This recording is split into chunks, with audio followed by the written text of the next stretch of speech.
जी अस्सलाम वालेकुम। कैफ सिक्स आज के लेक्चर आगाज़ करते हैं। Lecture number 82। आज के लेक्चर में हम चैप्टर एक तो प्रीवियस टॉपिक के क्वेश्चन की प्रैक्टिस करेंगे। आपको 3 चैप्टर्स के क्वेश्चन दिए थे, इनमें से 2 चैप्टर्स जो हैं फाइनेंस वाले उनको हम डिस्कस करेंगे आज। एक था वर्किंग कैपिटल का क्वेश्चन, वर्किंग कैपिटल मैनेजमेंट का, और इन्वेस्टमेंट अप्रेजल का।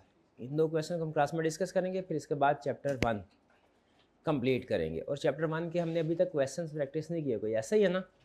आज के लेक्चर में चैप्टर 1 भी प्रैक्टिस करेंगे, ठीक है। जो चैप्टर 7 के गालबन आपको चैप्टर 6 के क्वेश्चन दिए थे आपको होम असाइनमेंट, हाँ, वो डिस्कस करेंगे हम नेक्स्ट लेक्चर में।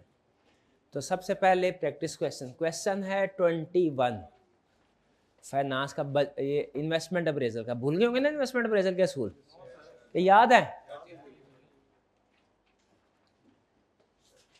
कैश फ्लो में ईयर नॉट का कॉलम बनता है ना? टैक्स की कैलकुलेशन में ईयर नॉट का कॉलम बनता है कि नहीं बनता? और अगर कहे कि all cash flows are at today's price level, तो इन्फ्लेशन ईयर 1 से स्टार्ट होती है कि ईयर 2 से? ईयर 1 से। लेकिन अपॉर्चुनिटी कॉस्ट तो भूल गए होंगे कैसे कैलकुलेट करने हैं। अगर एक इन्वेंट्री के अल्टरनेट यूज हों, अगर तो वो इन्वेंट्री मार्केट में अवेलेबल है, स्टॉक पड़ा हुआ है, देखें अगर तो इन्वेंट्री का स्टॉक नहीं पड़ा हुआ तो फिर अगर स्टॉक है ही नहीं तो मार्केट की जो कॉस्ट है, मार्केट से खरीदेंगे जिस प्राइस पे अवेलेबल है वही हमारी कैश फ्लो में आएगी। वो रेगुलर कंसेप्ट है, उसमें अपॉर्चुनिटी कंसेप्ट अप्लाई होता ही नहीं है। क्यों? क्योंकि एग्जिस्टिंग रिसोर्स यूज नहीं कर रहे। लेकिन अगर एग्जिस्टिंग रिसोर्स यूज कर रहे हैं तो 2 ऑप्शंस होती हैं। नंबर 1, सप्लाई लिमिटेड है या नहीं, मार्केट में अवेलेबल है या नहीं। अगर तो मार्केट में वो इन्वेंट्री आइटम अवेलेबल है तो उसकी अपॉर्चुनिटी कॉस्ट क्या होती है? Replacement cost. और अगर मार्केट में वो इन्वेंट्री आइटम अवेलेबल नहीं है तो रिप्लेसमेंट कॉस्ट तो है ही नहीं, मार्केट में अवेलेबल ही नहीं। अब क्या अपॉर्चुनिटी कॉस्ट होगी? जो भी उसका यूज होगा, अल्टरनेट यूज, उसका बेनिफिट अपॉर्चुनिटी कॉस्ट होगी। हाँ, यानी जिसे आप कंट्रीब्यूशन बोलते हैं। शाबाश, ठीक है, नहीं याद ना? पर चलिए आज के लेक्चर में इसी को हमने डिस्कस करना है। क्वेश्चन आपके सामने है, बताइए सॉल्व करें या डिस्कस करें? कितने स्टूडेंट्स का जी, कितने स्टूडेंट का ख्याल है सॉल्व करें? 2 3 4 5 6, कितने स्टूडेंट का ख्याल है डिस्कस करें? ज़्यादा है। चलिए ऐसा करते हैं, कैलकुलेशन में डिस्कस करते करते सारी कैलकुलेशन मैं आपको साथ शो करवाता हूँ। आपने सिर्फ उसे फॉर्मेट में इन करना होगा। एक एक कैलकुलेशन इंशाल्लाह मैं करवाऊंगा, बेफिक्र है, ठीक है?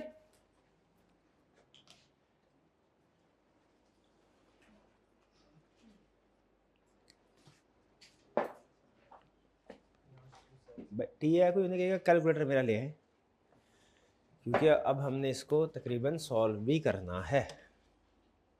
सबसे पहले रिक्वायरमेंट कह रहा है, compute the internal rate of return of Zinco and advise whether SC should introduce it. Assume that cash all cash flows arise at the end of each year unless specified otherwise। आपको पता है all cash flow arise, ये हमारी universal assumption होती है cash flow में कि सारे cash flow eight the end of the year he arise होंगे, ठीक है जी। आईआरआर कैलकुलेट करना है, असल काम आईआरआर कैलकुलेट करना है ही नहीं। इन्वेस्टमेंट अप्रेजल में जो रिक्वायरमेंट होती है वो असल काम है ही नहीं। एनपीवी कैलकुलेट करो, आईआरआर कैलकुलेट करो, क्यों? क्योंकि वो तो सिंपल आपने पहले ऑलरेडी पीआरसी में भी सीख चुके हैं, काउंटिंग में भी करते हैं शायद काम, यहाँ पे भी हमने सीखा है। असल काम क्या होता है? वो कैश फ्लोज कैलकुलेट करना जहां से आईआरआर और एनपीवी कैलकुलेट होनी है। वो कैश फ्लोज आइडेंटिफाई करना जिनसे आईआरआर और एनपीवी कैलकुलेट होगी, असल काम ये होता है नेट कैश फ्लो कैलकुलेट करना, ठीक है जी। तो चलें, कॉपी अपने सामने रखें, रजिस्टर अपने सामने रखें, ये आपके हाथों से ये कैलकुलेट कराऊंगा सारा। अब आपने कहा सॉल्व करें तो सारा करेंगे। असाइनमेंट में कोई बात नहीं, दोबारा कर ले दोबारा।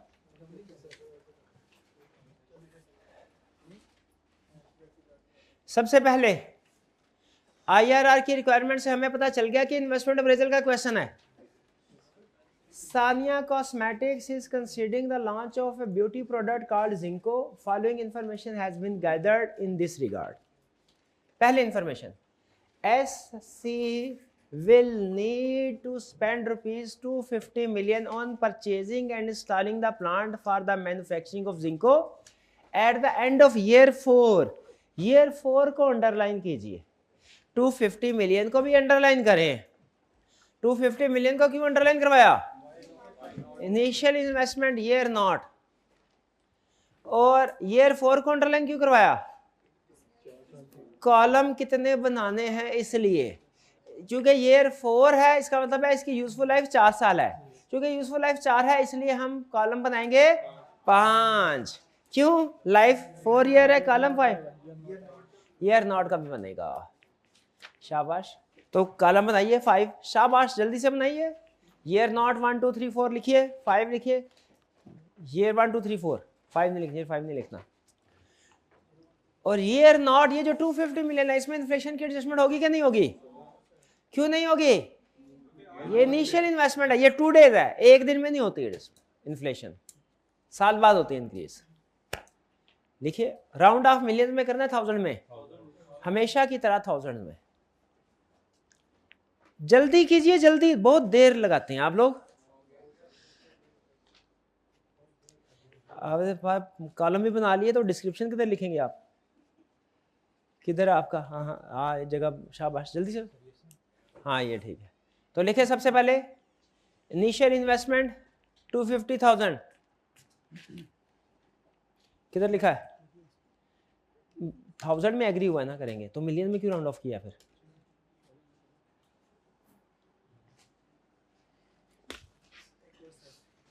एक और, ये अब भाई की सुनाई, 250,000 इनफ्लो नहीं है, आउटफ्लो है भाई, आउटफ्लो है। भी इजी नंबर जाते हैं इस तरीके से। आगे चलते हैं। At the end of plants resale value is expected to be ₹65 million. ये क्या है? Residual value 65 million. लिखिए, एक मिनट ठहरे, भाई ने लिख भी दी है, नहीं लिखनी थी, नहीं लिख, क्यों नहीं लिखनी थी? आगे चल के अगर उसने इन्फ्लेशन दी हुई तो इसको इन्फ्लेट करना है कि नहीं करना, ये देखना पड़ेगा, देखना पड़ेगा। वो तो आज की कॉस्ट थी इसलिए मैंने आज में करवा दिया। अगर याद रखे आगे चल के ये कहता है कि ये सारी फिगर्स 2 डेज प्राइस लेवल पे हैं और इन्फ्लेशन है 11%, तो हमें याद रखे आज के जितने भी कॉस्ट और रेवेन्यू है उन सब को इन्फ्लेट करना पड़ेगा। एग्री करते हैं? अगर एक बहुत ही पावरफुल सेंटेंस उन्होंने क्वेश्चन के अंदर लिख दिया, मोस्ट पावरफुल सेंटेंस क्या लिखा कि all cost and revenue are stated at current price level, 2 days price level. इसका मतलब यह है कि किसी में इन्फ्लेशन नहीं हुई, हर रेवेन्यू और हर कॉस्ट में आपको इन्फ्लेशन की एडजस्टमेंट इंक्लूड करनी पड़ेगी। ठीक है, इसीलिए ये जो भाई ने 65 मिलियन लिखा है ना, इनकी मैंने ठुकाई की है। किस वजह से की है? क्योंकि पहले देख, अच्छा हो सकता है ना हो लाइन, अगर नहीं होती है इन्फ्लेशन वाली लाइन फिर आपकी बात ठीक होगी, फिर ठुकाई वापस, फिर जो ठुकाई डेबिट हुई है वो क्रेडिट भी कर देंगे हम दूसरी साइड से। ये 60, ये बात समझ आ रही है आपको? 2 डेज प्राइस, ये बहुत अहम सेंटेंस है क्वेश्चन के अंदर, वरना आपकी हर कैलकुलेशन फारग हो जाएगी अगर इसको मिस कर दिया आपने। The plant will be subject to counting tax और depreciation at 25% using the reducing balance method. इसका मतलब क्या हुआ? डेप्रिसिएशन कैलकुलेट कर लेंगे, हर साल की डेप्रिसिएशन 25% है, ठीक है। रेजिडुअल वैल्यू लेस करते हैं कि नहीं डेप्रिसिएशन कैलकुलेट करने के लिए? स्ट्रेट लाइन में करते हैं, रिड्यूसिंग बैलेंस में नहीं करते, डायरेक्ट परसेंटेज अप्लाई करेंगे। यानी 250 मिलियन पहले साल की डेप्रिसिएशन कितनी आ जाएगी? 250 इंटू 0.25, 62500। ये बात समझ आई आपको? चलिए SC estimates immediate working capital requirement to be rupees 75 million. Immediate working capital आज के आज ही चाहिए. कितना चाहिए? 75 मिलियन. क्या होगा ये ईयर नॉट पे? इनफ्लो नहीं, आउटफ्लो का सारी ऐसी की तैसी फिर गई इन्वेस्टमेंट अप्रेजल की, भूल गए हैं सारा. ये वर्किंग कैपिटल इनफ्लो होता है क्या? आउटफ्लो होता है. अगर क्वेश्चन साइलेंट हो, कुछ भी ना बताए, तो हमने फिर क्या करना होता है? आउटफ्लो और equal amount at the end of the project inflow हो जाएगी. कहता है 75 मिलियन. अच्छा, फिर आगे क्या कह रहा है? आगे कुछ टेक्निकल एडजस्टमेंट ऐड कर रहा है. कह रहा है 15% इंक्रीज इंक्लूसिव ऑफ इन्फ्लेशन, यानी इसके ऊपर इन्फ्लेशन का इंपैक्ट नहीं इंक्लूड करना. In the working capital requirement based on previous balance is anticipated at start of year 2, 3 and 4. Start of year 3 को हम स्टार्ट ऑफ द ईयर 3 नहीं पढ़ते, 2, 3. And of the year 2, start of the year 2, and of the year 1. तो अब मैं इसको इस तरह पढ़ने लगा हूं.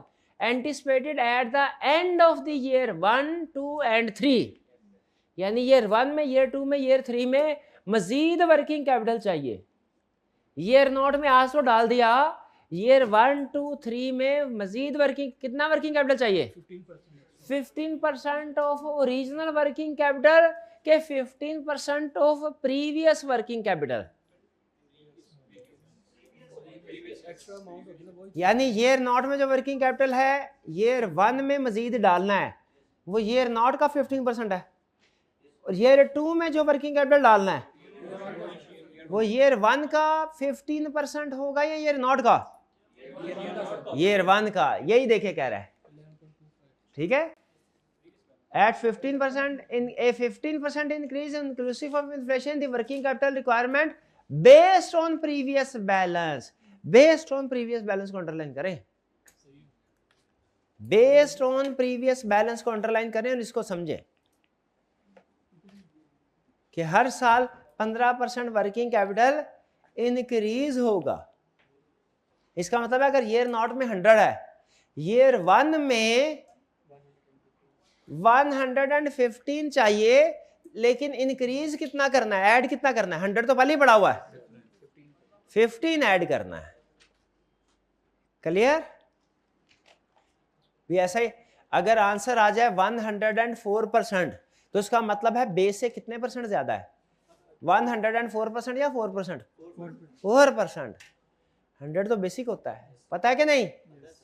वर्किंग कैपिटल में 115% इंक्रीज करना है आपने अगले साल में, कि 15%? 15%.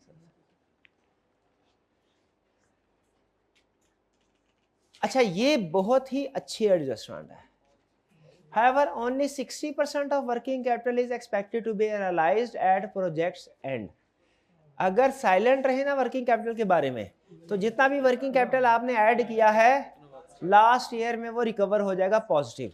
लेकिन यहाँ पे कह रहा है जितना भी आपने ऐड किया लास्ट ईयर में, उसका 60% ही रिकवर होगा. यानी फर्ज कीजिए इन्वेंट्री है, 60% रिकवर होगी, 40% जाया हो जाएगी. डेटर्स है तो 60% से पैसे मिलेंगे, 40% बैड डेट हो जाएंगे. यही कह रहा है. फिर सुन लें, 60% ऑफ कैपिटल कह रहा है कि expected to be realised at the projects and.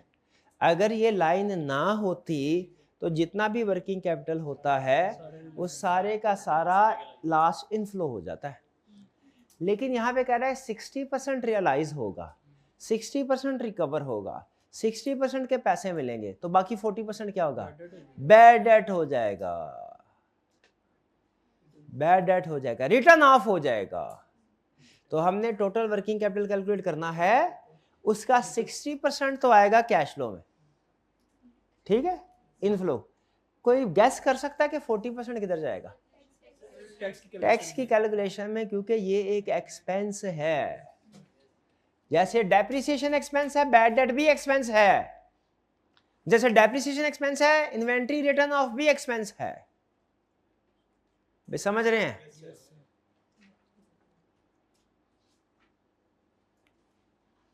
अभी सिर्फ डिस्कस कर, करवा नहीं रहा आपको. Sales of Zinco are expected to be 30,000 units per annum, remaining constant over a 4-year period. Selling price is estimated to be ₹4,000 per unit.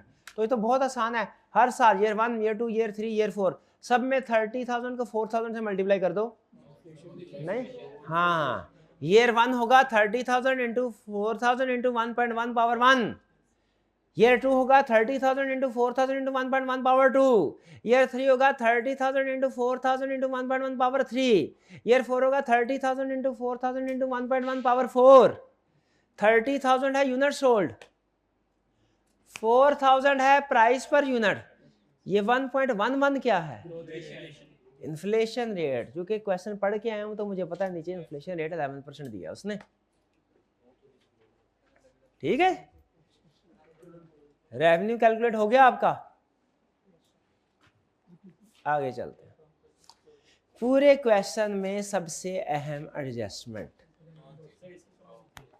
इसकी समझ, अच्छा बाकी सबकी समझ आ गई थी जैसे, हाँ रिपीट ऊपर वाला करवाया, समझ इसकी नहीं आई थी, यहां से लेके यहां तक। अच्छा इसमें मेरा एक इख्तलाफ है, बल्कि दो इख्तलाफ है, हमारे इख्तलाफ ही हैं, आपके सामने रख दूंगा मैं, मर्जी आगे आपकी है। अपॉर्चुनिटी, लेकिन इससे पहले बेस डेवलप कर ले, बेस डिस्कस कर ले। अपॉर्चुनिटी कॉस्ट की डेफिनेशन ये है, value of best alternate sacrificed, value of best alternate. ये मेरा एक फर्ज कीजिए रिसोर्स है एग्जिस्टिंग, नए प्रोजेक्ट में इस्तेमाल होना है। अगर तो ये मार्केट में अवेलेबल है तो इसकी अपॉर्चुनिटी कॉस्ट क्या होगी? परचेज प्राइस है। वो रीजन ये है कि आप मार्केट से अगर चीज खरीदेंगे वो भी 1000 की मिलेगी फॉर एग्जांपल, और अगर आप ये प्रोजेक्ट में यूज कर लेते हैं तो हमें क्लास में मजीद इस रिसोर्स की जरूरत पड़ेगी ना, तो हम मार्केट से उठाएंगे। तो इस मूवमेंट की वजह से जो हमारा खर्चा हुआ वो प्रोजेक्ट की वजह से वो 1000 हुआ।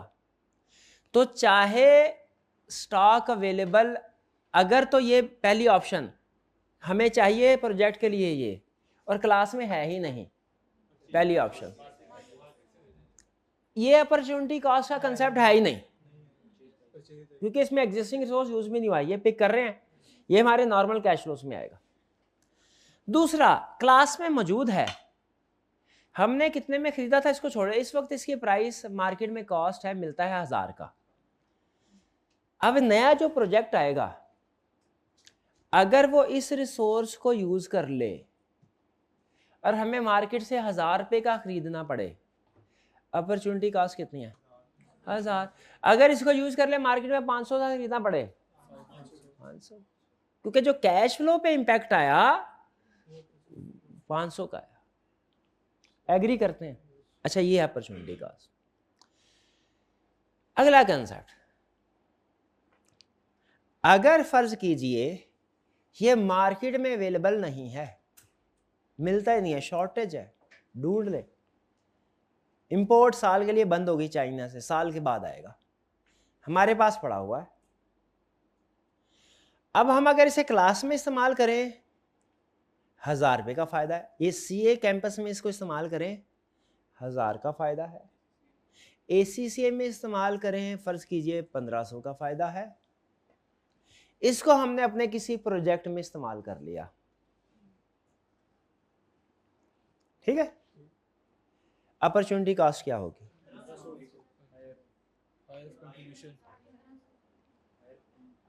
1500 हायर वाली, ये हायर वाला कंसेप्ट पता है आपको? अपॉर्चुनिटी कॉस्ट है value of best alternative sacrifice. ये यहां पे मेरा इख्तलाफ है, जो मैं कह रहा हूं, मेरे ख्याल में बेस्ट को लेना चाहिए। अच्छा अब बताएं, एक और क्वेश्चन, ये रिसोर्सेज दो हैं,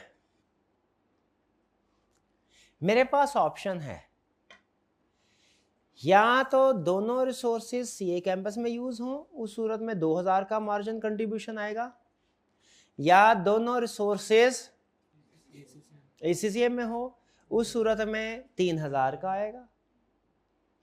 ठीक है जी, मेरे पास दोनों, मेरे पास ये ऑप्शन भी है कि मैं एक रिसोर्स सीए कैंपस में यूज कर लूं, एक रिसोर्स एसीसीए में यूज कर लूं, इस सूरत में 2500 होगा।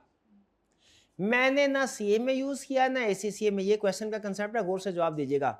दोनों रिसोर्स उठा के नए प्रोजेक्ट में यूज कर लिए, इसकी अपॉर्चुनिटी कॉस्ट क्या है? कितने स्टूडेंट्स का ख्याल है? 3000। कितनों का ख्याल है? 2500। आई कैप कहता है इस क्वेश्चन में 2500 कि एक रिसोर्स यूज किया सीए कैंपस में 1000 उसका, एक रिसोर्स किया इसे 1500। जबकि मेरा पॉइंट ऑफ व्यू है कि अगर तो क्वेश्चन में लिखा होता ना कि जिए या मरे, सीए कैंपस में एक यूनिट यूज होना ही होना है, फिर हम कहते 1000 इसका और 1500 एसीसी का। लेकिन जब हमारे पास दोनों ऑप्शंस हैं कि ये काम भी कर सकते हैं, 1000 वाला भी इससे फायदा ले सकते हैं, 1500 वाला फायदा भी ले सकते हैं, तो फिर हमें दोनों रिसोर्सेज पे कौन सा फायदा लेना चाहिए? 1500 वाला। ये मेरा पॉइंट ऑफ व्यू है। लेकिन मैं करवाऊंगा आपको आई कैप के, क्योंकि आपने एंड में मैच तो सोल्यूशन ही करना कि सोल्यूशन से मैच हुआ तो सर ने ठीक पढ़ाया, वरना सर ने ठीक नहीं पढ़ाया, तो है ना ऐसे। तो इसीलिए, लेकिन बता क्वेश्चन भी आएगा ना, वहां पे डिस्कस कर दूंगा। यहां पे देखें, कह रहा raw material requirement for the year along with current inventory detail are as follows. इस प्रोजेक्ट में गौर से सुनिएगा, दो तरह के मटेरियल लगते हैं, एक BW, एक SB। ठीक है जी। BW में मसला कोई नहीं है, मार्केट में खरीद फरोख्त हो रही है इसकी ओपन। इसका मतलब है इसकी अपॉर्चुनिटी कास्ट रिप्लेसमेंट कास्ट होगी, यानी जो मार्केट में मौजूद है।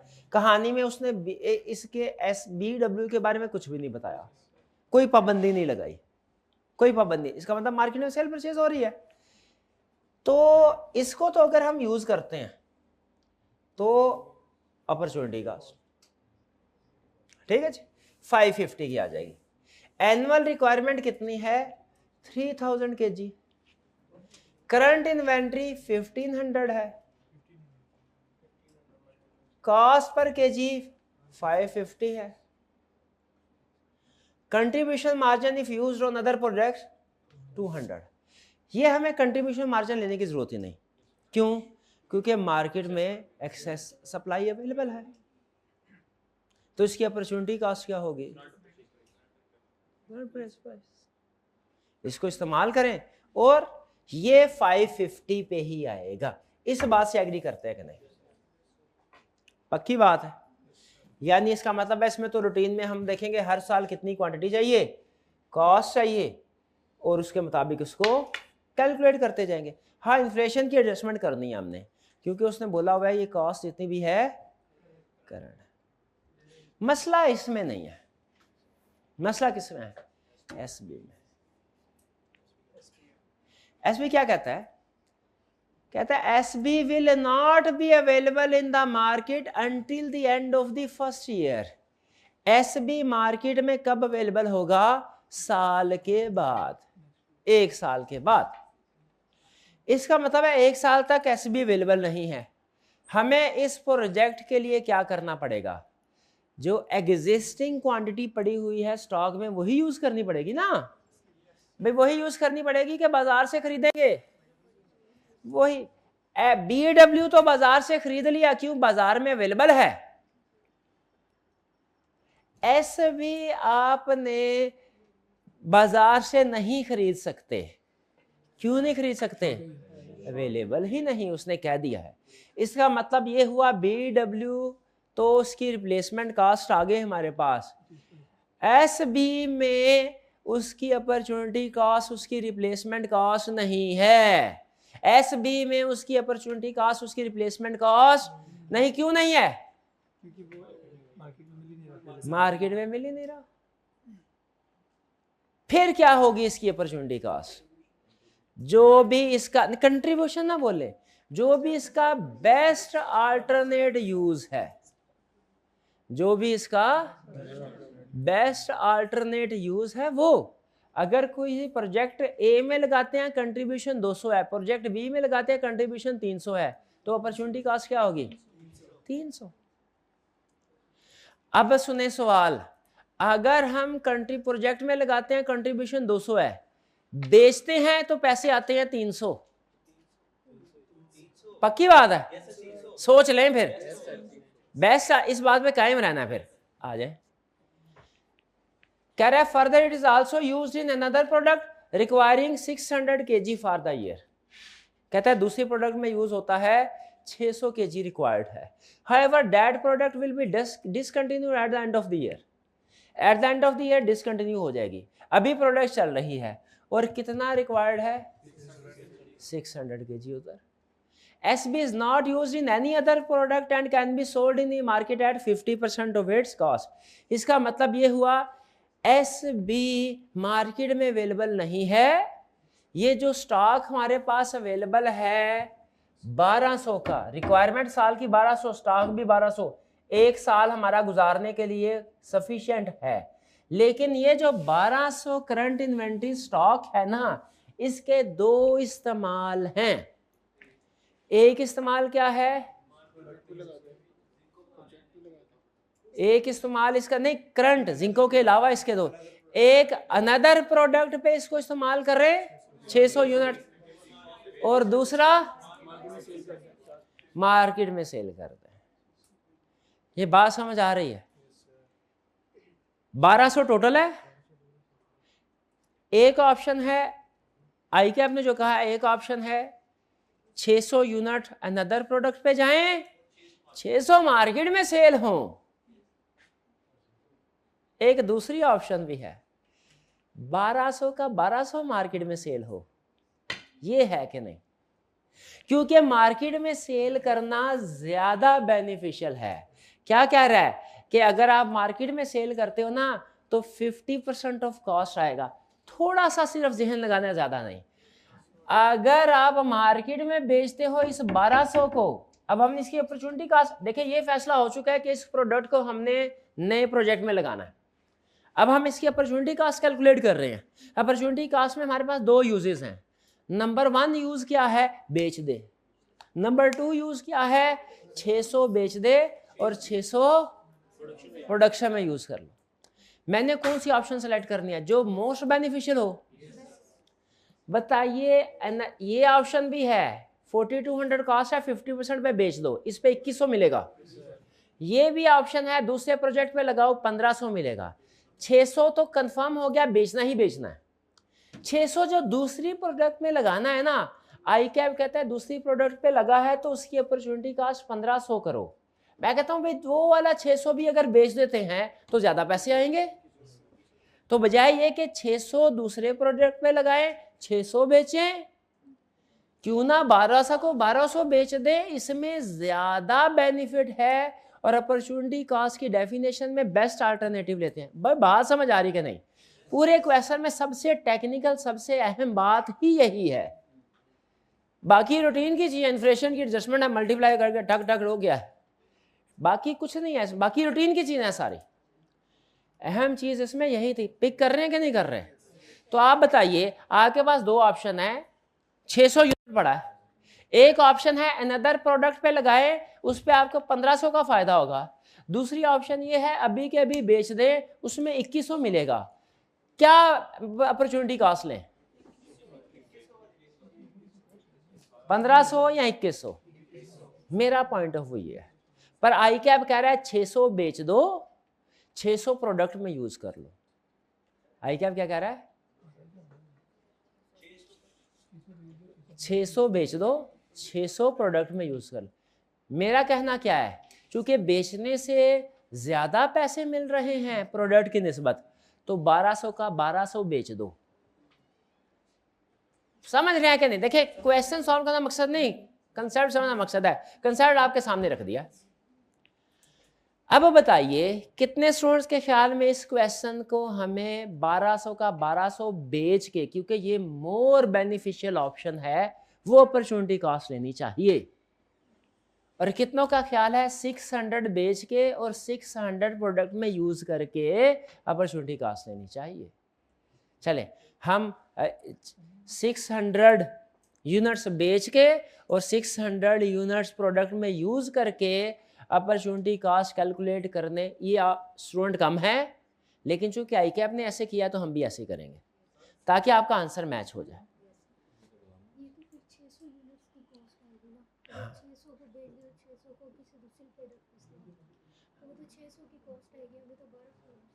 हाँ बिल्कुल, हमारे पास 1200 यूनिट है, बिल्कुल 600 यूनिट हम न्यू प्रोडक्ट जो है ना जिंको, इसमें जहन में रखें, इसमें हम एक्चुअली बेच नहीं रहे, एक्चुअली यूज भी नहीं कर रहे, एक्चुअली तो हम ये 1200 यूनिट जिंको में लगा रहे हैं, लेकिन हम कैलकुलेट कर रहे हैं अगर जिंको में ना लगाते तो हमें इनका कितना फायदा होता, वो फायदा कैलकुलेट कर रहे हैं।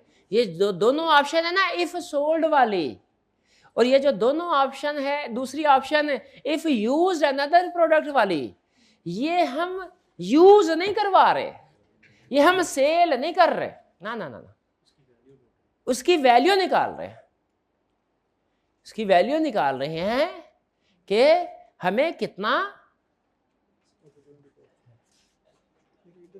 हाँ जी, उसका फायदा होना था। वो याद आ गया, छोटे से 2-3 दिन बाद बारिश हुई, चलते चलते गाड़ी एक जगह पे रुकने लगी।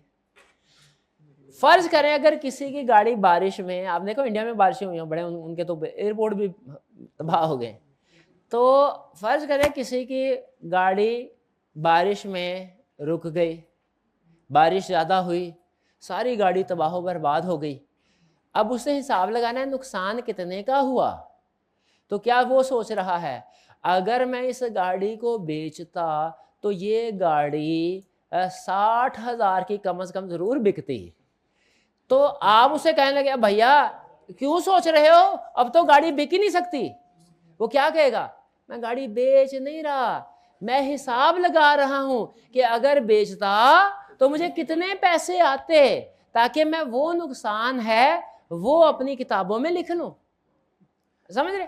तो यहां पे अहम चीज जो 1200 यूनिट है ना प्रोडक्ट के, वो हम ना तो 600 यूनिट किसी और प्रोडक्ट पे यूज कर रहे हैं अनदर प्रोडक्ट पे, ना 600 यूनिट सेल कर रहे हैं, 1200 को 1200 हम न्यू प्रोडक्ट जिंको पे लगा रहे हैं। तो फिर हम ये कैलकुलेशन क्यों कर रहे हैं, अगर हम दूसरी प्रोडक्ट पे लगाते तो हमें इतना बेनिफिट होता, अगर हम इसको बेचते तो हमें इतना कैश आता, ये क्यों कर रहे हैं, एस्टिमेट लगा रहे हैं कितना फायदा होना था, नहीं होगा, वो हमें जिंको की कॉस्ट में ऐड करना है। अपॉर्चुनिटी कॉस्ट का कंसेप्ट ही है, समझ रहे हैं? चलिए अब जरा फिर कैलकुलेट कीजिए और आई कैप के मुताबिक कैलकुलेट करें। दो चीजें आपने कैलकुलेट करनी है, अमाउंट और टाइमिंग। एसबी में 1200 यूनिट है, इसके दो हिस्से करने हैं, 600 अलग 600 अलग। इनकी अमाउंट कैलकुलेट करनी है कि 600 यूनिट अगर हम प्रोडक्ट अनदर प्रोडक्ट पे लगाएं कितना कंट्रीब्यूशन आएगा, और फिर दूसरा 600 बेचेंगे कितना पैसा आएगा, और फिर ये कि अगर बेचेंगे तो पैसा कब आएगा, अनदर प्रोडक्ट पे लगाएं तो कब आएगा। अब ये फैसला कर चुके हैं, डिस्कशन मैंने कर दी, पॉइंट ऑफ कॉन्फ्लिक्ट बता दिया, अब सारे डिसाइडेड है कि हमने इसके सेकंड के 600 यूनिट बेचने हैं और 600 यूनिट अनदर प्रोडक्ट में लगाने हैं। ठीक है जी, जो आई क्या कह रहे हैं हम उसके मुताबिक चल रहे हैं। कैलकुलेशन करें, और इसमें दोनों में आप गलती करेंगे, कैलकुलेशन में भी गलती करेंगे और इसकी टाइमिंग बताने में भी गलती करेंगे।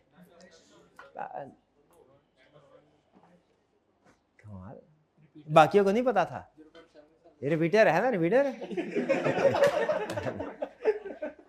क्या आपको याद है कि ये अपॉर्चुनिटी का नेट ऑफ टैक्स होती है? कितने स्टूडेंट को याद था, सही से बताना, शाबाश। तो बताइए क्या कैलकुलेशन होगी? 600 पहले करते हैं इमीडिएटली सेल, अगर करें 600 मल्टीप्लाइड बाय 2100 मल्टीप्लाइड बाय 0.7, इस और ये किस साल पे है? ईयर नॉट पे, ईयर नॉट पे। आज ही बिकनी है, बेचेंगे तो आज। अनदर प्रोडक्ट में यूज करेंगे ना तो उसको मैन्युफैक्चर होने में, सेल होने में, पैसे आने में साल लगेगा। सेल तो अभी होगी, सेल तो अभी होती है, 1-2 दिन लग जाएंगे। समझ रहे हैं? आज ही सेल करेंगे तो इन्फ्लेशन नहीं है। अगर साल के बाद सेल करेंगे फिर इन्फ्लेशन है, ये ईयर नॉट पे है। जो 2 डे ट्रांजैक्शन होती है वो ईयर नॉट पे होती है। इनिशियल इन्वेस्टमेंट ईयर नॉट पे थी, वर्किंग कैपिटल ईयर नॉट पे थी। ये भी अगर आज जो आपके पास इन्वेंट्री है उसे फौरी सेल करें, वो ईयर नॉट पे होती है। फौरी सेल करेंगे वो ईयर नॉट पे है नहीं। और जो दूसरा 600 है जो अनदर प्रोजेक्ट में यूज करना है, उसकी अमाउंट कैलकुलेट करें। 600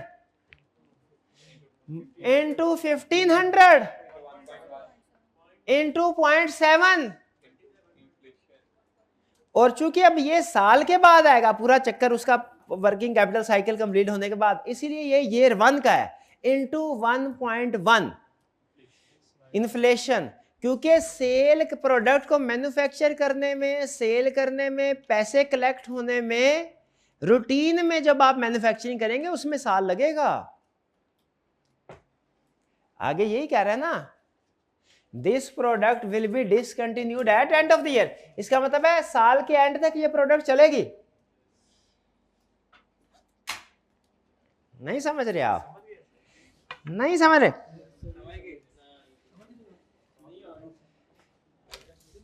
इसका तो मसला ही कोई नहीं ना,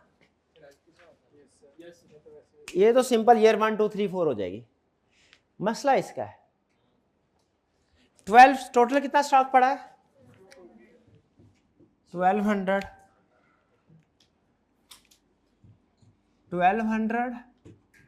दो यूजेस हैं हमारे हिसाब से। जो बेहतर एक यूज था उसी के मुताबिक सवाल होना चाहिए था, सेल वाला। देखिए दोनों के मुताबिक या दोनों के मुताबिक कर लेते हैं। ये सेल वाला है, ये अनदर प्रोजेक्ट वाला है। टोटल इन्वेंट्री 1200 है, सेल कितनी है? अनदर प्रोजेक्ट में कितनी है? सेल करते हैं कितने में आएगी? 2100 नेट ऑफ टैक्स। ये 2142 का 50% है। 88,200। अगला सवाल, ये ईयर नॉट आज के दिन हुई है साल के बाद? ये ईयर नॉट में आएगी। और ये जो अनदर प्रोजेक्ट है उसमें इन्वेंट्री इस्तेमाल होगी, फिनिश गुड में कन्वर्ट होगी, सेल होगी, फिर कलेक्शन आएगी साल के एंड पे। साल के एंड तक ये चलता रहेगा। साल के एंड पे खत्म होगा ना डिस्काउंट, इसका मतलब पूरा साल चलता रहेगा। तो इससे जो पैसे आएंगे वो साल के बाद आएंगे। 600 है, कंट्रीब्यूशन कितना है? फिर नेट ऑफ टैक्स, फिर ये 1.1 क्यों? इन्फ्लेशन साल के बाद हो रहा है। ये देखिए कितना आया? 699,300। ये ईयर नॉट में होगा, ठीक। अब आप खुद देख लें, इसमें ज्यादा आज के आज ही साहब बेचें, ज्यादा पैसे मिल रहे हैं। साल के बाद कम कर ले, तो बजाय ये कि हम 6 इधर ये वाला भी इधर ला के बेच देते हैं। ये मेरा point of view. I cap कहता है नहीं, शायद लाजमी होगा उस प्रोडक्ट को मैन्युफैक्चर करना। 1.11 है ये अमाउंट, ठीक है।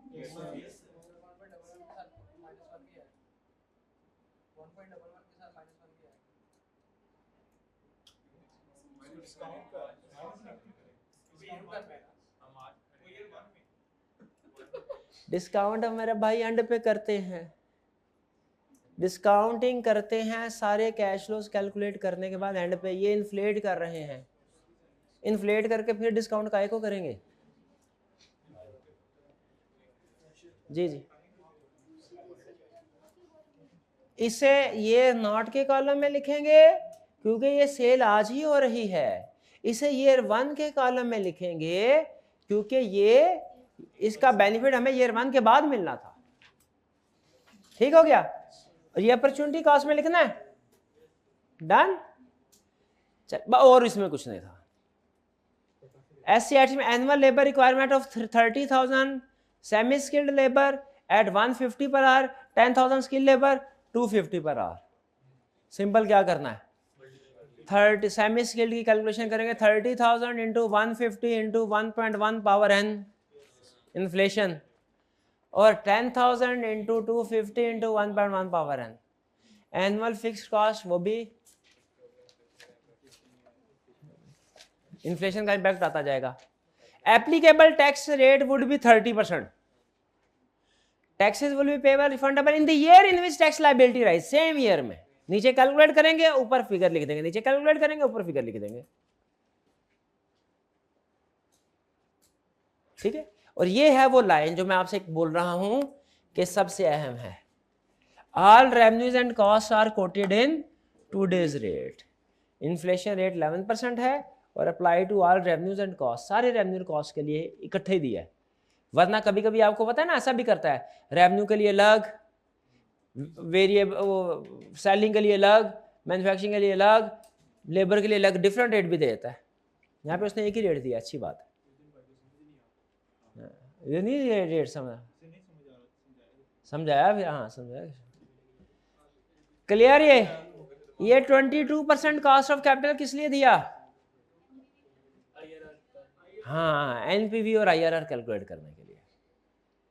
भाई क्लियर हुई है बात। अच्छा आप मुझे बताइए कौन सी कैलकुलेशन मैं आपको करवा दूं, इसमें कर ली सारी। मैं ऑनलाइन वाले बच्चों को समझ आ गई होगी पक्का, चलिए उन्होंने सवाल सॉल्व किया होगा, हाँ अगर किया होगा तो समझ आ जाएगी।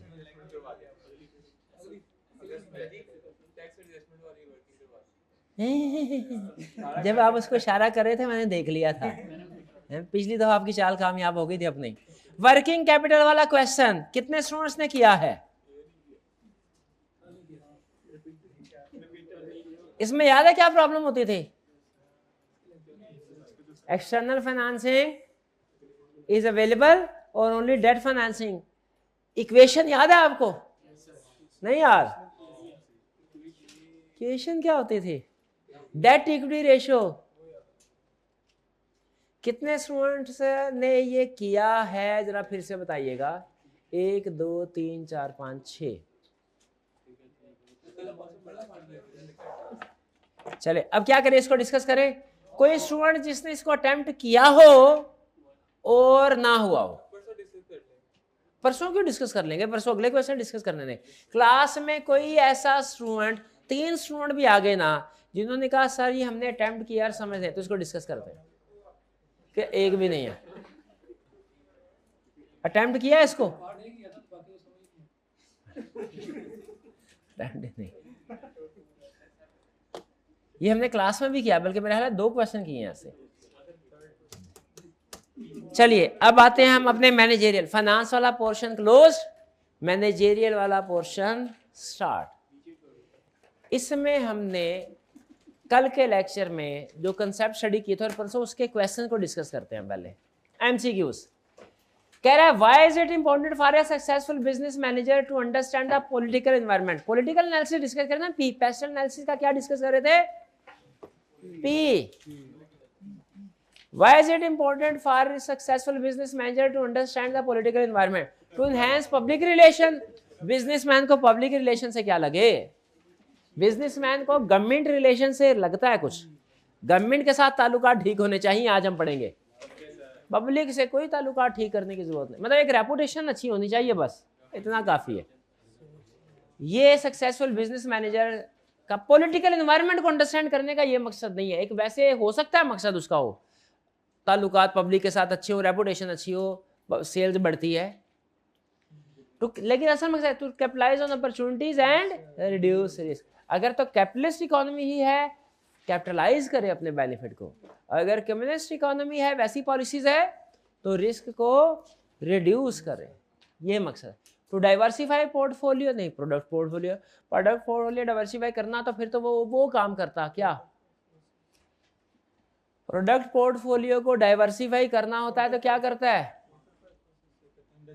वो तो इंडस्ट्री के लिए था, बीसीजी मैट्रिक्स में देखता, पोर्टफोलियो एनालिसिस उधर बीसीजी मैट्रिक्स में होता है। टू इंप्लीमेंट न्यू टेक्नोलॉजीज, नहीं, ये तो पेस्टल के टी में होता टेक्नोलॉजी की बात, ये पेस्टल का पी है, इसमें क्या करेक्ट ऑप्शन है, to capitalise on opportunity. Clear जी? Next question 2, which political ideology focuses on collective good over individuals? इज्तिमाई मुफाद बेहतर है इनफरादी मुफाद से। कौन सा है? लिबरल्स, कम्युनिज्म, कंजर्वेटिज्म या fascist capitalism? Communism. Question 3, which political ideology believes in protection of national interest at all cost? At all cost, चाहे 2-4 पॉलिटिशियंस को प्रोटेक्शन ऑफ नेशनल इंटरेस्ट है ऑल कॉस्ट। बताइए कौन सा है? Fascist capitalism. Question 4, what is the approach of center moderates towards individual freedom and private property? Private property तो allow नहीं करते ना सेंटर वाले, वो करते हैं क्यों नहीं करते? वो कम्युनिस्ट अलाउ नहीं करते। हाँ लिमिटेड, यू बोले ना कि कुछ अलाउड है कुछ सेक्टर में, या लिमिटेड अप टू लिमिटेड है, और कुछ सेक्टर्स में अलाउड नहीं है। और फ्रीडम है कि नहीं? फ्रीडम ऑफ चॉइस है कि नहीं, कि कंज्यूमर जो चाहे इस्तेमाल करना चाहे, लिमिटेड फ्रीडम भी प्रोवाइड की जाती है। ठीक है, अगर कंज्यूमर कोई ऐसी चीज जो गैर जरूरी है वो खरीदना चाहता है, इस्तेमाल करना चाहता है, प्रोड्यूसर प्रोड्यूस करना चाहता है, कम्युनिस्ट में उसको इजाजत नहीं देते प्रोड्यूस करने की, लेकिन सेंटर में इजाजत होती है कुछ जगहों पे। यानी ऐसी चीजें जो लग्जरीज वाली हैं, नुकसानदेह नहीं है लेकिन वैसे कोई याशी वाली है ना, वो हवाई जहाज खरीद लिए उड़ते रहे, गाड़ी लग्जरी महंगी महंगी गाड़ी, तो उसकी इजाजत होती है। लेकिन जो नुकसानदेह चीजें उसकी इजाजत नहीं होती। यानी कुछ सेक्टर में इजाजत है, सेंटर में कुछ में नहीं है। मतलब फ्रीडम दी जरूर है लेकिन अनलिमिटेड नहीं। लेकिन कैपिटलिस्ट इकोनॉमी में तो पूरी फ्रीडम है। Question 5, you are business manager looking to expand into Soviet Russia, a country that follows communism. Required what challenges would you face in expanding your business here? वहां पे Russia में जाके communism follow होता है, मसला होगा। Government resources on नहीं करने देगी, गवर्नमेंट हमें अपनी मर्जी से चीजें प्रोड्यूस नहीं करने देगी, गवर्नमेंट हमें अपनी मर्जी से फैक्टर ऑफ प्रोडक्शन इस्तेमाल करने नहीं देगी, कंट्रोल प्राइसिंग को कंट्रोल करने की कोशिश करेगी। ये प्रॉब्लम है सारे। तो क्या रशिया में बिजनेस ना करें फिर? नहीं नहीं नहीं नहीं, नहीं। मौके से फायदा, जो रिस्क है कम करें। How would state ownership and distribution of resources effect your business? State ownership की वजह से हम अपने रिसोर्सेज, लैंड वहाँ पे नहीं बाय कर सकेंगे, मशीनरी बाय नहीं कर सकेंगे, बड़ी मशीनरी, छोटी मोटी मशीनरी की इजाज़त होगी, बड़ी मशीनरी शायद गवर्नमेंट की इजाज़त के बगैर बाय ना कर सके। डिस्ट्रीब्यूशन ऑफ रिसोर्सेज कैसा यूज करना है हमने, गवर्नमेंट की तरफ से कोटा सिस्टम हो सकता है, रिस्ट्रिक्शंस। अहम डिसीजन मेकिंग वाला पार्ट अहम ये है। Suggest strategy to capitalise on the opportunities and minimise risk. क्या स्ट्रेटजीज आप अप्लाई करेंगे? हाँ, पब्लिक प्राइवेट पार्टनरशिप। अच्छा, वहां पे लोकल के साथ प्राइवेट पार्टनरशिप करने का भी फायदा कोई नहीं है। क्यों नहीं फायदा? गवर्नमेंट कंट्रोल्स खुद रख रही है, वो अपने सिटीजन को नहीं दे रही, हमें क्या देगी बाहर के लोगों को जो बिजनेस करने के लिए है। तो हमें डायरेक्ट गवर्नमेंट के साथ पब्लिक प्राइवेट पार्टनरशिप स्कीम के मुताबिक माहदे करने। हमने कहा सर कुछ हमारे पास इंटरनेशनल लेवल का एक्सपोजर है, स्किल्स है, चीज़ें हमें पता है, नेशनल लेवल पे आपको नहीं पता, तो आइए जॉइंट वेंचर करते हैं। आपने लोगों को ट्रांसपोर्ट सर्विसेज प्रोवाइड करनी है, अच्छी करें पब्लिक लेवल पे ही। प्राइवेट वाले किसी कॉन्ट्रैक्टर को लाइसेंस ना दे, हम लाइसेंस लेते भी नहीं आए, लेकिन बस के मैन्युफैक्चरिंग होनी है, उसकी रोड कंस्ट्रक्ट करनी है, उसकी रिपेयर एंड मेंटेनेंस होती रहेगी सारी सर्विस की, वो हमें कॉन्ट्रैक्ट दे दें, सारा कंट्रोल आप रखें, वो किस रोड पे चलानी है, क्या किराया होगा, लोगों से किराया लेना है, ये सारा कुछ आप। लेकिन इस प्रोजेक्ट में 50% हमारे इंटरनेशनल एक्सपोजर, टेक्निकल एक्सपर्टीज से आप फायदा उठाए। इस तरीके से पब्लिक प्राइवेट पार्टनरशिप में गवर्नमेंट को कन्विंस किया जा सकता है कि हमारे साथ मिलकर बिजनेस करें। और फिर दूसरा, मजीद अपना रेपुटेशन इंप्रूव करने के लिए, गवर्नमेंट की नज़र में अच्छा बनने के लिए क्या करें? फलाही काम करें। ये बात हुई ना, कौन कौन से एग्जाम्पल देना, केस स्टडी के अंदर कोई एग्जाम्पल एक दो फौरी तौर पे देनी पड़े तो। फ्री हॉस्पिटल, हॉस्पिटल नहीं डिस्पेंसरी कर ले यार, और जो कमाएंगे उधर ही लगा देंगे। हाँ, हॉस्पिटल को डोनेशन दे दें, ये बात ठीक है, ठीक है। हॉस्पिटल अपने एम्प्लॉयज़ के लिए कोई छोटे मोटे एजुकेशन इंस्टीट्यूट ओपन करना है, मेडिकल कैंप, अगर कोई नेचुरल डिजास्टर आ जाए कंट्री में वहाँ पे स्पोर्ट्स सर्विसेज। हाँ जी, फ्री वाईफाई भाई क्लियर। देखिए असल मकसद ये है, उस सिचुएशन में आपको हमेशा क्वेश्चन ऐसा लगेगा जैसे ये तो मेरे लिए ज़िंदगी में पहली दफ़ा मैं सिचुएशन के बारे में सोच रहा हूँ, तो मेरे ज़हन में शायद कोई बात आई ना। ऐसा नहीं है, इन क्वेश्चन का मकसद यही है कि अनसीन सिचुएशन दी जाए तो आप उसमें कुछ ना कुछ स्ट्रेटजी बताने के काबिल हो। Out of the box thinking यही है कि कोई प्रॉब्लमेटिक सिचुएशन आप उसका सोल्यूशन सामने रखें।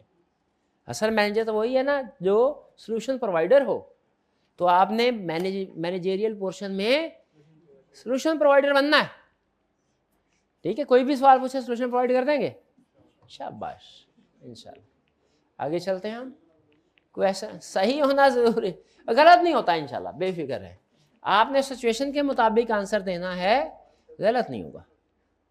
Question 6, what can happen if a country does not ensure labour health safety and working condition? Increase in foreign investment, होएगी फॉरेन इन्वेस्टमेंट इंक्रीज, जो हैं वो भी उड़ जाएंगे, निकल जाएंगे। डिक्रीज इन टैक्सेशन, नहीं, इसका डायरेक्टली टैक्स में इंपैक्ट नहीं है कोई। Disallowance of import bye western developed countries, western countries इसको पसंद नहीं करती है, वो कहते हैं हमारी जो फाइनल प्रोडक्ट है वो भी अच्छी हो और इस प्रोडक्ट को बनाने का जो सारा प्रोसेस है वो भी ठीक हो। नहीं? तो disallowance of import bye western development countries ये हैपन हो सकता है। 7, what are the key sectors that a pro-agricultural policy aim to promote? Pro-agriculture, agriculture, वो तो मेरे ख्याल सिर्फ एग्रीकल्चर सेक्टर को ही प्रमोट करेंगे, ये खेती बाड़ी को बस, कि और भी कुछ होंगे उससे रिलेटेड सेक्टर्स भी। Related sector explain with the help of example. Fertilisers, शाबाश, अच्छी एग्जांपल है। कैटल्स, लाइव स्टॉक, बिल्कुल ठीक है, अच्छी है। पोल्ट्री फार्म, शाबाश। ट्यूबवेल, डेयरी फार्म, ये रिलेटेड सारी इंडस्ट्री भी फोकस होगी उनका।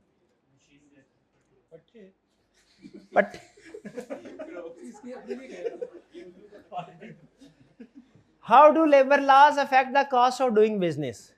लेबर लॉज कैसे अफेक्ट करते हैं? लेबर लॉज से और ये क्वेश्चन और एक और क्वेश्चन वो भी सेम है, इनडायरेक्ट टैक्सेस कैसे इफेक्ट करते हैं बिजनेस को? देखिए लॉस जितने भी होंगे उनको कंप्लाई करने के लिए एडिशनल कॉस्ट इनकर करना पड़ती है, इससे बिजनेस की cost of doing business increase होगी, प्रॉफिटेबिलिटी डिक्रीज होगी। Explain how tax policies can have major impact on business activity, ये भी वही।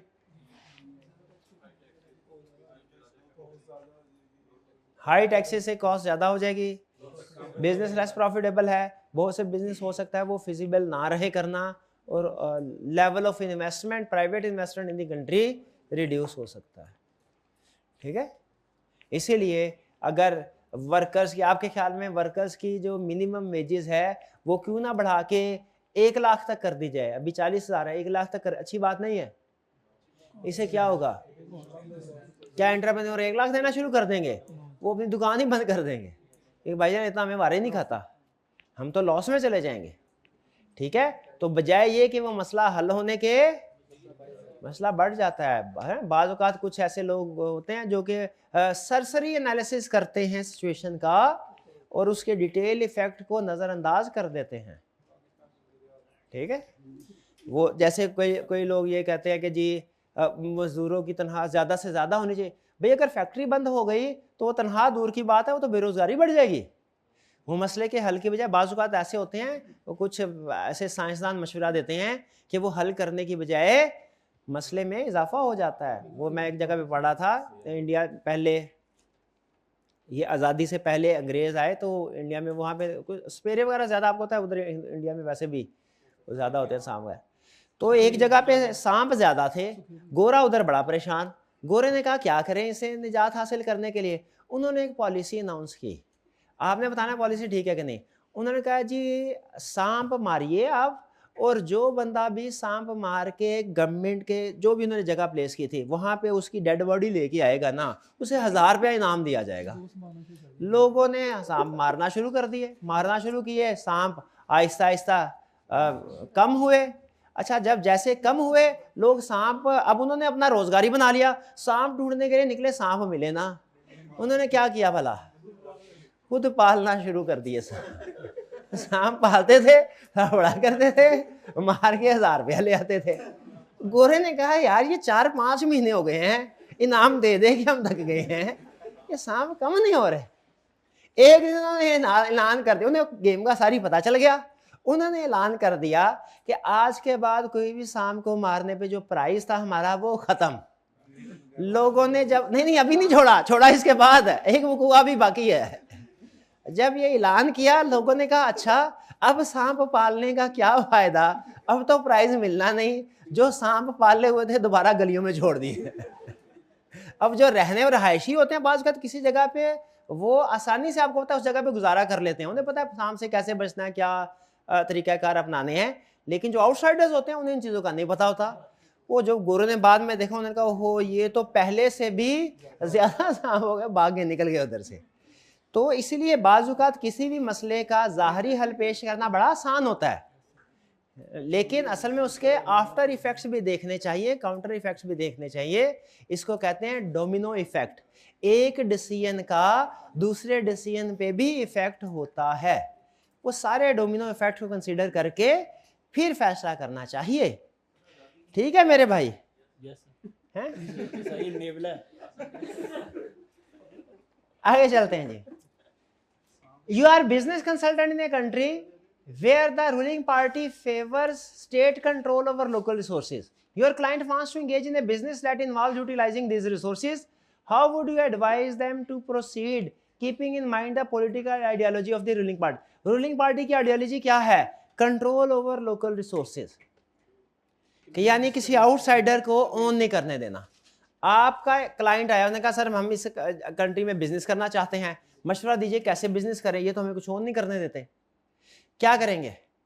हम कहेंगे ओन करने की जरूरत क्या है, आप जॉइंट वेंचर कर लें गवर्नमेंट के साथ, ठीक है। और वही जो हमने ऊपर सजेशंस दी थी, कोलैबोरेशन करें, पब्लिक प्राइवेट ओनरशिप के मुताबिक काम करें, प्रोजेक्ट चलाएं, और कुछ जो वेलफेयर एक्टिविटीज है उनमें पार्टिसिपेट करें, ताकि आपका अच्छा इमेज बनेगा पब्लिक की नज़रों में, गवर्नमेंट की नज़रों में, वो और ज़्यादा आप पे रिलाई करेंगे और आपको काम करने की इजाज़त दे देंगे। 11. You are a financial advisor for a startup in a country where the government is planning to increase indirect tax. This will increase the cost of doing business and reduce profit.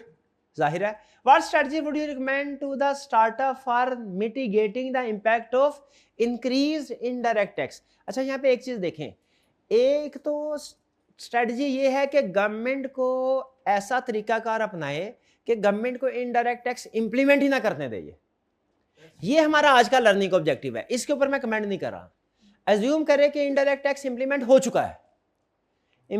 चुका है, अब हमने इसे अपने business को इसके counter effect से बचाने के लिए क्या करना चाहिए?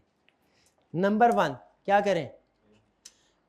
जो जिस सेगमेंट में प्रॉफिट, आपको पता होगा कि हर सेगमेंट जो है ना उसमें प्रॉफिट का रेट एक जैसा नहीं, या सॉरी ये टैक्स का रेट एक जैसा नहीं, या टैक्सेबल एक्टिविटीज एक जैसी नहीं होती, कुछ को गवर्नमेंट एग्जेम्प्ट करार देती है, कुछ को नहीं देती। तो हम अपनी प्रोडक्ट्स को ऐसी एक्टिविटीज में या ऐसे सेक्टर में लॉन्च करने के बजाय जहां पे टैक्स रेट ज्यादा है, ऐसे सेक्टर में करते हैं जहां पे टैक्स रेट कम है। ठीक है जी। सिगरेट पे टैक्स रेट बढ़ा दिया, कोई बात नहीं, सिगार बेचना शुरू कर देते हैं, उस पे शायद टैक्स रेट कम हो, अगर कम है, नहीं है वीलो ये क्या होता है? ये कोई इसी तरह की चीज होगी कोई। हाँ, जामे शीरी होता है। शाबाश, आपकी सेहत देख के लगता है रोज 3 गिलास पी के आते हैं आप। अंदाजा तो मुझे भी हो गया ना जामे शीरी का। चले आगे चलते हैं। इसके अलावा और क्या करना चाहिए? टैक्स कंज्यूमर पे पास ऑन करने की कोशिश करनी चाहिए। ऐसा ही है, प्राइस बढ़ा के, लेकिन ये थोड़ा डेंजरस है, प्राइस बढ़ी तो डिमांड कम भी हो सकती है। और क्या करना चाहिए? अपनी कॉस्ट कम करने की कोशिश करनी चाहिए। ठीक है, कॉस्ट एफिशिएंसी की तरफ जाना चाहिए, ताकि जो एक्स्ट्रा हमें अब टैक्स देना पड़ेगा ज्यादा वो मैनेज हो जाए। ठीक है जी। लेकिन किताब में यही लिखा है। असल में भाईजान मेरे को कोई पता नहीं, मेरे को पता होता मैं अपना टैक्स कम ना कर देता। हम आजकल खुद परेशान हैं और अपना टैक्स रेट बढ़ गया हुआ है, ठीक है। हाँ, अब बहरहाल इसका एक तो ये है कि ये प्रोफेशन छोड़ के किसी ऐसे प्रोफेशन में चले जाए जहाँ पे टैक्स रेट कम है। एग्रीकल्चर, शाबाश, लेकिन वो फिर से सीखना पड़ेगा, ये तो सीखा हुआ चले किसी हद तक। ओके, आगे चलते हैं। अच्छा, अब मेन कंसेप्ट की तरफ बस कर दें, डिस्कशन होगी काफी। मेन कंसेप्ट की तरफ आते हैं, interaction between business and the government. इसमें जिस स्ट्रेटजी से आप एग्री करते हो ना कंसेप्चुअली, उसको टिक करना है, वो बतानी है। जो आपको कन्विंस ना करे वो बता दिएगा सर ये बोंगी सी स्ट्रेटजी है, इसको हम नहीं मानते। कह रहा है interaction between business and government. Main issue क्या है? इससे पहले हमने जो कल कंसेप्ट पढ़ा था ना, वो ये था कि गवर्नमेंट किस तरीके से बिजनेस को इन्फ्लुएंस करती है डिफरेंट एक्टिविटीज के जरिए, टैक्सेस वगैरह के जरिए से, ठीक है। आज हम पढ़ रहे हैं वाइस वर्सा, बिजनेस कैसे गवर्नमेंट को इन्फ्लुएंस कर सकता है। गवर्नमेंट ने एक पॉलिसी इंट्रोड्यूस की है, एक लॉ इंपोज करवाया है, बिजनेस उस लॉ को रिवर्स करवाना चाहता है, कैसे कर सकता है, ये है कंसेप्ट।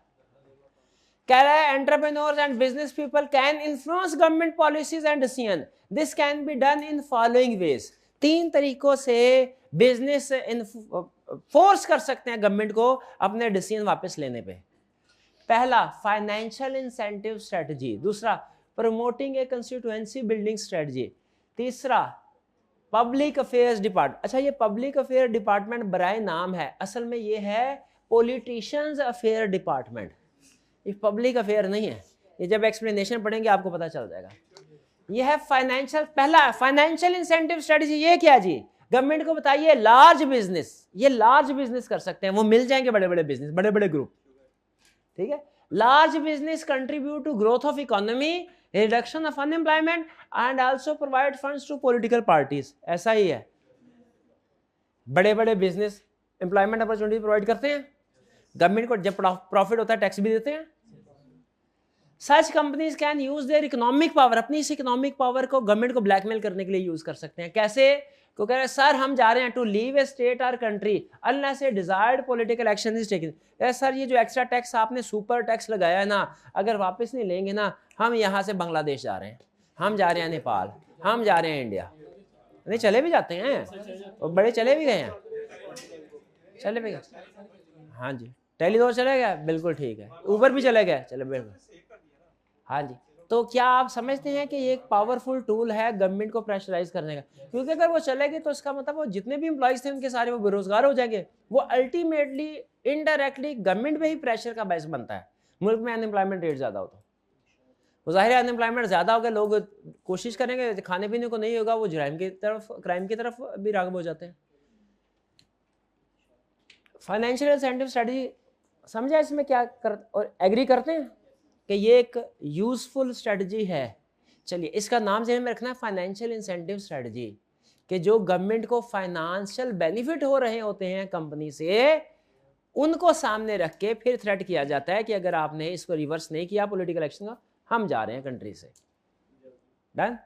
दूसरा, प्रमोटिंग कंस्टिट्यूएंसी बिल्डिंग। कंस्टिट्यूएंसी का मतलब क्या है कि बहुत से लोगों को अकेला एक और एक 11, ये है कि अकेले जंग ना लड़े बल्कि मिल जाए, ठीक है। जैसे फर्ज कीजिए कि अगर गवर्नमेंट कोई ऐसा, या आई क्या फर्ज कीजिए, ये जो रजिस्टर्ड इंस्टीट्यूट्स हैं इनके खिलाफ कोई रेगुलेशंस पास कर देता है जो इंस्टीट्यूट्स के लिए या इनके ओनर्स वगैरह के ख्याल में नुकसानदेह है। तो इसमें एक तो ऑप्शन यह है कि वो अकेला केस लड़े, एक ऑप्शन ये है ग्रुप ऑफ पीपल को अपने साथ मिला लें, जैसे स्टूडेंट्स को साथ मिला लिया, या स्टूडेंट्स के वालिदैन को भी इनवाइट किया कि जी आप हमारा साथ दीजिए।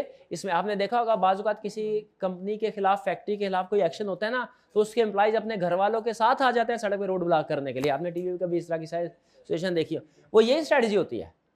या इवन उसी सेक्टर के अंदर जो कंपेटिटर कंपनीज होती हैं, उनका चूंकि इंटरेस्ट कॉमन होता है, जो एक कंपनी के खिलाफ एडवर्स रेगुलेशंस है वो दूसरे के खिलाफ भी होगी। इवन वो आर्जी तौर पे कंपेटिटर कंपनीज भी जॉइंट बेनिफिट के लिए मिल जाती हैं।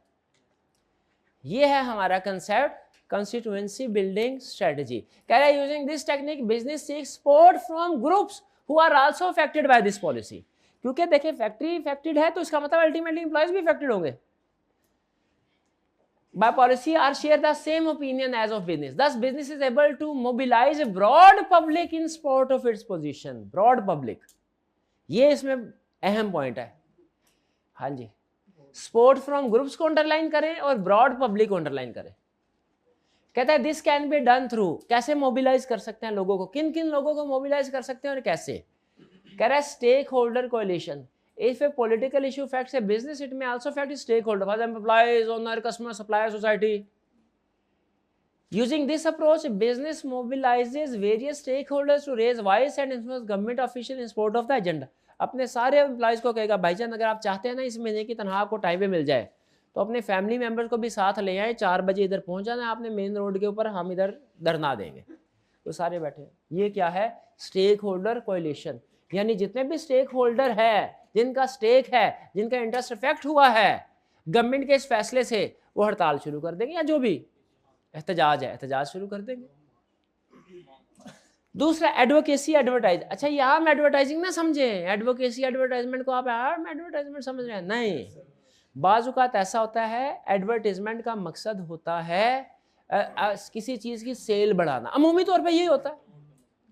लेकिन अगर एडवर्टाइजमेंट की जाए मकसद सेल बढ़ाना नहीं है, मकसद अपना पॉइंट ऑफ व्यू सेल करना है, अपना ओपिनियन लोगों को कन्विंस करना, लोगों की नजरों में मजलूम बनना, लोगों की नजरों में मजलूम बनना, एग्रीव्ड पार्टी बनना, उसके लिए भी एडवर्टाइजमेंट करवाई जाती है।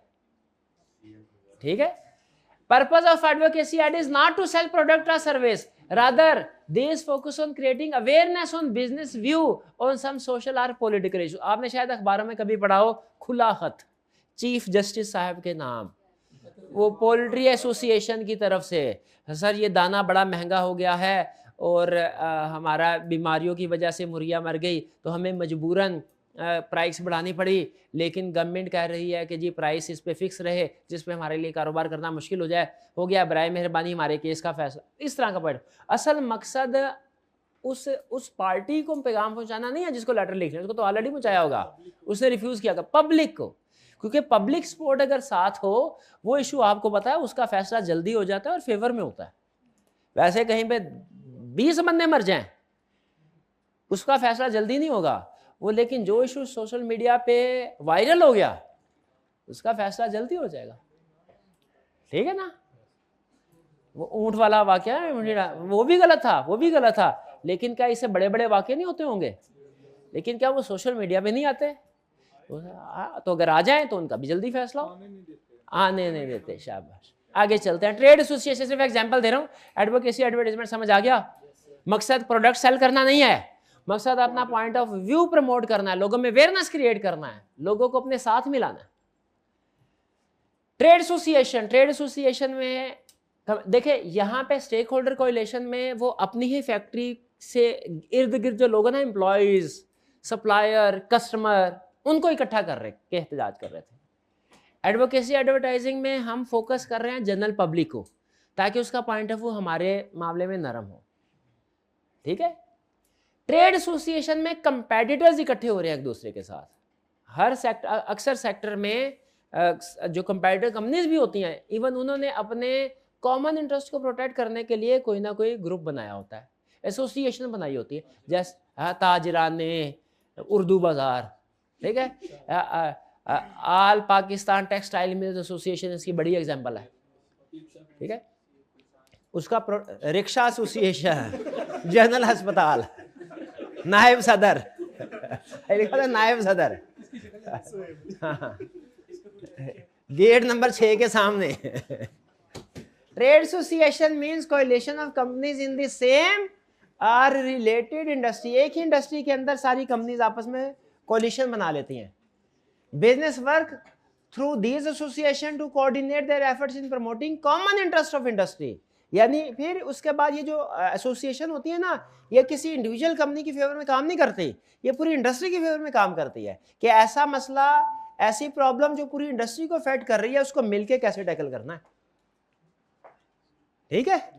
जिस तरह घर के अफराद चाहे एक दूसरे से जितना मर्जी लड़ते हो, जब बाहर का कोई बंदा आ जाए इकट्ठे हो जाते हैं कि नहीं हो जाते, उसी तरह ये भी जब गवर्नमेंट बाहर से आके इनको नुकसान पहुंचाने की कोशिश करेगी बिजनेस को, तो क्या करेंगे, हालांकि वैसे रूटीन में एक दूसरे के साथ लड़ते मरते रहते हैं, लेकिन उस वक्त इकट्ठे हो जाएंगे, कोलिशन बनाएंगे और एसोसिएशन के थ्रू काम करेंगे। एसोसिएशन का काम यही है। क्लियर हो गया ट्रेड एसोसिएशन। फिर public affairs department, human source department के बारे में आपने सुना होगा, मार्केटिंग डिपार्टमेंट के बारे में सुना होगा, अकाउंट्स फाइनेंस डिपार्टमेंट के बारे में सुना होगा, लीगल डिपार्टमेंट के बारे में सुना होगा, लेकिन पब्लिक अफेयर डिपार्टमेंट के बारे में मोस्ट प्रोबेबली इससे पहले नहीं सुना होगा। बड़ी बड़ी कंपनीज में ये भी एक डिपार्टमेंट होता है। इसका काम क्या है, पॉलिटिशियन को खुश रखना, ठीक है, वक्तन फवक्तन कोई इनके लिए डोनेशन इकट्ठे करते रहना, ठीक, इनसे मुलाकात करके अपना पॉइंट ऑफ व्यू इन तक पहुंचाना, पार्टी फंडिंग करना, ठीक है, ये सारे जो अच्छे ताल्लुकात रखने की कोशिश करना। In many large organisation public affair department establish whose role क्या है, is to manage firms interaction with government officials. Government officials के साथ, गवर्नमेंट ऑफिशियल में ज्यादातर पॉलिटिशियंस ही होते हैं, उसके साथ मिले, इंटरेक्शन रखे, पॉजिटिव ताल्लुकात अच्छे रखे, किस लिए, to promote firms interest in political process, ताकि फर्म के इंटरेस्ट के खिलाफ कोई कानून पास ना हो सके। ये किस तरीके से करते हैं, by lobbying with politician, politician के साथ मिलकर लॉबिंग करते हैं। बहुत सी लॉबिंग फर्म होती है, आपको बताया, वो नेशनल लेवल में भी इंटरनेशनल लेवल में भी प्रमोट करती है हमारे पॉइंट ऑफ व्यू को। Hosting visits by politician to companies location, politician को रिक्वेस्ट कर, सर आइए आप हमारे फैक्ट्री विजिट कीजिए, हमारा सालाना जलसा है, आप हमारे वर्कर से आप खिताब कीजिए, आपका वोट बैंक भी तैयार होगा। वो खुशी खुशी आ जाते हैं। अटेंडिंग फंड रेजिंग एक्टिविटीज, और अगर कोई पॉलिटिशियंस ने अपनी पार्टी का चंदा इकट्ठा करने के लिए कोई एक्टिविटीज अनाउंस की है, उसको अटेंड करें, और ना सिर्फ अटेंड करें, चंदा कुछ दे के भी आए। आज चंदा देंगे, कल को वो पावर में आएगा तो फिर सपोर्ट करेगा हमारी एक्टिविटीज को, ठीक है जी। अब बताइए इसमें से कौन सा तरीकाकार आपको लगता है कि जीरो, इसका कोई फायदा नहीं है, खत्म कर देना चाहिए। पब्लिक अफेयर्स डिपार्टमेंट, बिजनेस सबसे ज्यादा ही। चलिए बहरहाल फायदा समझ आए या ना आए, कंसेप्ट समझ आ गया कि नहीं, याद कर लेंगे, लिख लेंगे, हेडिंग याद करना मस्ट है। बाकी अगर कंसेप्ट अच्छा है तो खुद से भी लिख सकते हैं, लेकिन अगर इंग्लिश अच्छी है खुद से भी लिख सकते हैं, इंग्लिश अच्छी नहीं है तो फिर जितना रट्टा लगा सके उतना बेहतर है। कोई क्वेश्चन पूछना चाहते हो तो पूछ लें, कोई क्वेश्चन नहीं है। चलिए चैप्टर 1 हमारा कंप्लीट हो गया, पॉलिटिकल पेस्टल एनालिसिस का पी निमट गया। अब क्या कह रहा गया, ई इकोनॉमिक। और ई इकोनॉमिक अगर आपने पीआरसी में इकोनॉमिक्स पढ़ी हुई है ना, तो ये सारी चीजें भी तकरीबन पढ़ी हुई है। अगर एग्जाम्प्ट है फिर शायद प्रॉब्लम हो। कितने स्टूडेंट की इकोनॉमिक्स एग्जाम्प्ट थी पीआरसी में, एएफसी में? वो कैसे एग्जाम्प्ट थी? नहीं तो इकोनॉमिक्स एग्जाम्प्ट थी। अच्छा 2 है। चलें अब पढ़ाना पड़ेगा, अब तो पढ़ाना पड़ेगा, कोई बात नहीं, ठीक है। आज का लेक्चर यहाँ खत्म करते हैं। अल्लाह हाफिज।